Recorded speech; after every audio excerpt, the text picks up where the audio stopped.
Selamlar herkese, ben Ulaş. Bugün Minecraft'ta Redstone'u anlamak adlı serimize devam ediyoruz. Biliyorum bir süredir bu seri hakkında video gelmiyordu ama kaldığım yerden devam edeceğim. Merak etmeyin, serileri yarıda bırakmayı sevmiyorum. Ve son bölümde de söylediğim gibi bu bölümde Redstone Comparator yani Redstone karşılaştırıcıyı inceleyeceğiz. Evet arkadaşlar, Redstone Repeater'da yani Redstone yenileyicide de olduğu gibi bu da vektörel bir Redstone eşyası. Yani ne demek? Her yönü farklı bir işlevi var. Sol ve sağ yönünün işlevi aynı ama arkasının ve önünün işlevi farklı arkadaşlar. Basitçe ele alacak olursak ön tarafı arkadaşlar redstone sinyalinin çıktığı, arka tarafı ise redstone sinyalinin girdiği yer olacak. Aynı şekilde sol ve sağ tarafı da redstone sinyalinin girdiği yerler. Fakat sol ve sağ tarafının arka tarafa göre bazı farklılıkları var. Şimdi arkadaşlar bundan önceki bölümlerde Redstone'un bir özelliğine değinmedim. Çünkü o bölümler için fazla komplike ve anlatması gereksizdi. Çünkü Redstone komparatoru karşılaştırıcıyı kullanmadığınız zamanlarda bu bilgiye ihtiyaç duymazsınız. Çünkü oyunun herhangi bir yerinde fazla bir işlevi yok, öyle söyleyeyim. Fakat Redstone komparatoru kullanacağınızda bu bilgi önemli. Şimdi arkadaşlar bildiğiniz gibi Redstone sinyali 15 blok boyunca uzayabiliyor. Fakat arkadaşlar daha önceki bölümlerde değinmediğimiz şey şu ki Redstone sinyalinin burada uyguladığı güç ile burada uyguladığı güç aynı değil. Redstone karşılaştırıcı dışındaki oyundaki bütün eşyaların minimum güçle çalıştığını söyleyebiliriz. Fakat Redstone komparatorda bu eşyaları birazcık daha farklı şekilde kullanacağız. Ama şunu bilin ki bu Redstone lambasının almış olduğu güç buradaki Redstone lambasının almış olduğu güçten çok daha fazla.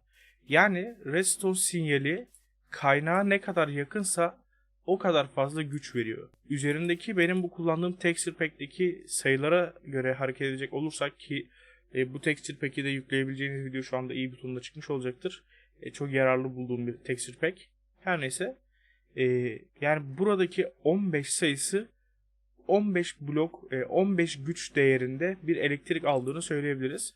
Fakat buradaki redstone lambası bir değerinde, bir güç değerinde bir elektrik sinyali alıyor. Dolayısıyla 15 büyüktür 1'den ve tabii ki 15 büyüktür 10'dan. Yani redstone sinyali kaynağa ne kadar yakınsa o kadar güçlüdür arkadaşlar. Basit olarak bunu bilmemiz bizim için yeterli. Şimdi arkadaşlar peki bu ne işimize yarayacak? Hemen şöyle göstereyim. Arkadaşlar bir redstone karşılaştırıcının arkasından elektrik verdiğinizde bu elektriği buna giren gücü olduğu gibi iletir. Yani buna 12 değerinde bir elektrik gücü giriş yapıyor.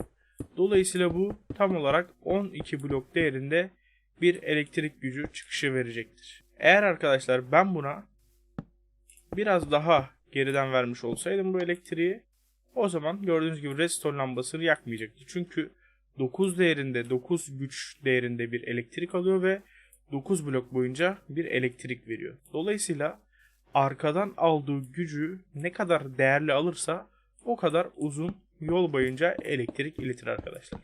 Yani buna giren güç kadar elektrik iletebilir. Peki arkadaşlar bu redstone karşılaştırıcının sol ve sağ tarafındaki giriş kısımları ne işe yarıyor?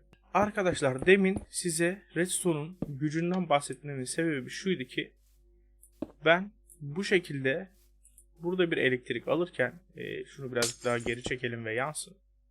Arkadaşlar bakın buna 11 değerinde bir elektrik giriyor, 11 güç değerinde ve buradaki redstone lambasını yakmaya yetiyor. Fakat ben bunun solundan veya sağından arkadaşlar bunun hiçbir önemi yok. Sol ve sağ tarafının işlevi tamamen aynı. Ben bu redstone karşılaştırıcıya solundan veya sağından herhangi bir elektrik verirsem bunun gördüğünüz gibi yanmasını durdurdu. Aynı şekilde bu da aynı işe yarayacaktır. Peki neden? Arkadaşlar redstone karşılaştırıcı solundan veya sağından elektrik aldığı durumlarda eğer sağdan veya soldan gelen güç arkadan gelen güçten daha büyükse buradaki elektriği keser. Yani ne yapar biliyor musunuz? Buradaki elektrikle buradaki elektriği compare eder. Yani karşılaştırır. Eğer soldan veya sağdan gelen elektrik gücü arkadan gelen elektriğin gücünden daha büyükse öne elektrik akışını keser arkadaşlar. Bakın buradan gördüğünüz gibi 11 değerinde bir elektrik sinyali alıyor. Ben buradan eğer 15 gücünde bir sinyal verirsem bunun buradan sinyali iletmesini engelleyebilirim. Fakat arkadaşlar, eğer ben buradakiyle eşit değerde bir elektrik gücü verirsem, yani 11'e 11 verirsem, buradaki sinyalin iletilmesini hiçbir şekilde kesmez. Eşit değerde sinyal gücü aldığında bu sinyali iletmeye devam eder. Veya soldan veya sağdan daha büyük sinyalde bir elektrik gücü alırsa yine sinyali iletmesine engel olmayacaktır. Ve arkadaşlar, bildiğiniz gibi şöyle bir modu daha var ki bu karşılaştırıcıya sağ tıklanabiliyor. Bakın, böyle bir özelliği var. Peki bu mod ne işe yarar? Arkadaşlar, eğer sağ tıklayarak bu moda geçerseniz bu çıkarma modudur. Yani ne demek çıkarma modu? Arkadaşlar, gördüğünüz gibi burada bu redstone karşılaştırıcıya 11 değerinde bir güç giriyor ve bu 11 değerindeki gücü olduğu gibi iletiyor. Fakat arkadaşlar, bunun sağ veya sol tarafına bir sinyal bağlarsam ve buraya arkadaşlar 5 değerinde bir güç verirsem sol taraftan, o zaman arkadan gelen değerden soldan gelen değeri çıkaracak ve kalan değeri buradan verecek arkadaşlar. Yani arkadan 11 değerinde bir güç veriyorum. Soldan ise 5 değerinde bir güç veriyorum. 11 değerindeki güçten 5 değerindeki gücü çıkarıyor ve 6 değerindeki gücü iletiyor arkadaşlar. Yani buradaki sinyalin uzunluğundan, gücünden soldaki sinyalin uzunluğunu, gücünü çıkarıyor ve kalan değeri buradan veriyor. Mesela ben bu sinyali birazcık daha uzatırsam arkadaşlar, o zaman 1 gücünde verdiğimde 1 çıkaracak 11'den ve 10 değerinde bir sinyal iletecek. Arkadaşlar, bu texture pack ile kullandığınızda redstone karşılaştırıcıyı anlamanız çok daha kolay olacaktır. O yüzden texture pack'i yüklemenizi ve kullanmanızı şiddetle öneriyorum. Çünkü sayıları üzerinize görmediğinizde ve her seferinde tek tek saymaya kalktığınızda işlem sizin için biraz daha zor olabilir. Yine de tabii tercihinize kalmış. Yani reklam falan değil sonuçta. Evet arkadaşlar, redstone karşılaştırıcının etkileşime girdiği bir sürü ilginç eşya var. Aklıma gelenleri buraya yerleştirdim fakat aklıma gelmeyenler de olabilir.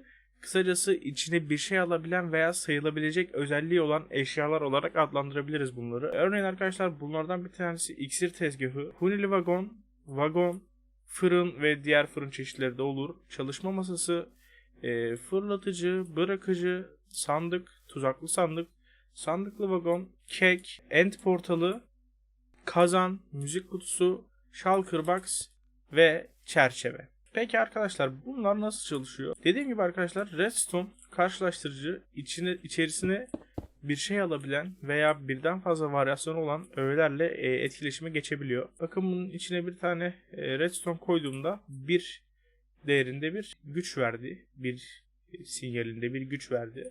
Arkadaşlar, böyle tek tek göstermiyorum ama bunlar kısaca içerisinde eşya olduğu sürece sinyal vermesini sağlayacak eşyalar, itemlar, öyle gösteriyor. Sadece arkadaşlar göstermek istediğim bir iki tane farklı olan var. Arkadaşlar, mesela bunun içine bir stack item koyduğumda gördüğünüz gibi sinyal verdi. Fakat bir tane verdi arkadaşlar.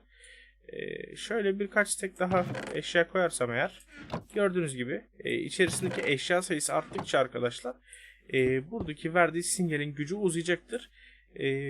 Bu arkadaşlar, eşya sayısı birazcık fazla matematik hesabına giriyor. Yani eşya sayısı şu kadar koyarsanız şu kadar uzar diyemem ama kısaca söylemek gerekirse içerisindeki eşya sayısı arttıkça buradaki verdiği redstone sinyalinin gücü artacaktır arkadaşlar. Kekte şöyle bir hesap var arkadaşlar. Bakın, gördüğünüz gibi kek hiç yenmediği takdirde 15 blok boyunca redstone sinyali, 14 blok boyunca redstone sinyali verebiliyor arkadaşlar. Size göstermek için arkadaşlar şöyle bir sistem hazırladım. Bakın, ben bu keki birazcık yediğimde en uçtaki sinyalden giderek yavaş yavaş azalacak ve buradaki redstone lambalarını yakmayı bırakacak. Arkadaşlar, şöyle bir tane yiyorum. Bakın, son iki tanesine sinyal vermeyi bıraktı. Buradakinin yanmasının sebebi buradan sinyal alıyor olması. Şu anda buraya sinyal gelmiyor. Bakın, böyle birazcık daha yemeye devam ediyorum. Ve gördüğünüz gibi verdiği sinyali azaltıyor arkadaşlar. Ve tabii ki bitince de tamamen kapayacak. Çünkü arkasında herhangi bir blok kalmamış oluyor. Aynı şekilde arkadaşlar, bu da içine bir tane ender gözü koyarsanız sinyal verecektir. Fakat bunu dereceli olarak ayarlayamazsınız. Çünkü bunun tek bir slot gözü var. Tek bir eşya gözü var. Dolayısıyla bu ya 15 blok boyunca redstone sinyal iletecektir ya da hiç iletmeyecektir arkadaşlar. Aynı şekilde kazan arkadaşlar, gizli geçitler falan yaparken en çok işimize yarayan eşyalardan bir tanesi. Kazanın içine su koyarsanız veya artık herhangi bir sıvı, gördüğünüz gibi 3 blok boyunca sinyali iletecektir. Eğer kazanın içinden arkadaşlar suyu alırsanız tabii ki yine buradaki sinyali kapatacaktır. Müzik kutusu arkadaşlar, içine bir tane disk koyarsanız bir blok boyunca iletecektir. Diski aldığınızda yine iletmeyi bırakacaktır. Shulker Box da aynı sandıklar gibi çalışıyor, pek bir farkı yok. İlginç olan bir diğeri de arkadaşlar çerçeve. Bunu da göstermek isterim. Bakın şu anda çerçevenin içine herhangi bir item koyduğumda bir sinyallik bir elektrik iletiyor ve buradakini yakıyor. Ben arkadaşlar bu çerçevedeki eşyayı her döndürdüğümde bu sinyal iletmeye devam edecek ve en fazla bunu 8 blok boyunca uzatabiliyor. Çünkü 8 bloktan sonra bir kere daha döndürdüğümde ilk baştaki haline geri dönüyor. Dolayısıyla tekrar 1'e geliyor. Şöyle göstereyim. Bakın döndürdüm. Bir sonrakini yaktı. Bir sonrakini. Ve bu şekilde arkadaşlar buraya kadar yakmaya devam etti. Gördüğünüz gibi 8 blokluk bir enerji verdi. Fakat ben burada bir kere daha döndürdüğümde eski haline dönecek ve dolayısıyla yine 1 blokluk bir enerji verecek. Tamam arkadaşlar, temel hatlarıyla Redstone karşılaştırıcıyı anlattığımı düşünüyorum. Eğer atladığım, unuttuğum bir yerler varsa arkadaşlar, bilenler yorumlarda yeşillendirebilir. Videoyu burada bitiriyorum. Beğendiyseniz like atmayı unutmayın. Düşüncelerinizi ve önerilerinizi yorumlarda bekliyorum. Kanalıma abone olup zilere tıklayarak videolardan haberdar olabilirsiniz. Başka videoda görüşmek üzere. Kendinize iyi bakın. Hoşçakalın.